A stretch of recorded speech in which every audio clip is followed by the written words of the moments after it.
Џек и стеблото граф. Си била еднаш една сиромашна жена која си живеела со својот син Џек. Полека, скоро се што имала во колибата продала за да купи храна. Кравата исто така престанала да дава млеко. Џек, однеси ја кравата на пазар за да ја продадеш за добра цена, рече мајката. Џек отиде на пазар, а по патот сретна еден човек кој што сакаше да му ја купи кравата. Тој му рече: "Сакам да те спасам од одењето на пазар." "Што ќе ми дадеш за возврат за кравата?" праша Џек. Човекот размисли и потоа му одговори: "Ќе ти дадам 5 магични гравчиња." Џек ги зеде 5 гравчиња и му ја даде кравата на човекот. Кога се врати дома, неговата мајка беше многу гневна. Таа му рече: "Будала еден, тој ти ги зеде кравата и ти даде неколку гравчиња." Таа ги фрли гравчињата низ прозорецот. Џек беше многу тажен и отиде да спие без вечер. Следното утро, кога се разбуди и погледна низ прозорецот, Џек виде како од неговите магични гравчиња пораснало огромно стебло граф.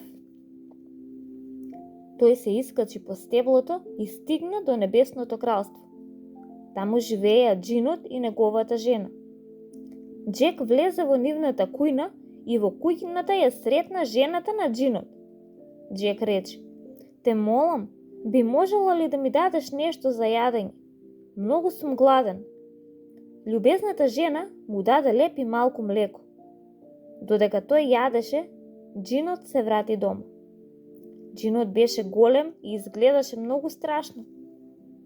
Џек се уплаши и отиде да се скрие.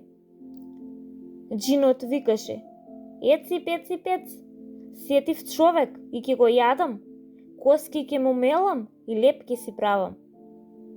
Жена му рече: "Овде нема никој." И така џинот и поверува и си ја изеде храната и зеде да ги брои златниците. Потоа отиде да спие. Џек се извлече од таму, ја грабна вреќата со златници и се лизна по стеблото надолу. Дома и ги даде златниците на мајка му. Мајка му беше многу среќна и тие некое време живееја доста убаво. Џек уште еднаш се искачи по магичното стебло граф и пристигна во замокот на џинот. Џинот со себе донел магична кокошка што снесува златни јајца. Кога џинот заспа, Џек ја зеде кокошката и побегна од замокот. По неколку дена тој повторно се качи по стеблото. Овој пат, кога џинот дојде да вечера, со себе имаше златна харфа што свиреше самата од себе. Кога џинот заспа, Џек се извлече од местото каде што се криеше и сакаше да ја украде и харфата. Само што ја допре харфата, таа престана да свири. И, на големо разочарување на Џек, џинот се разбуди.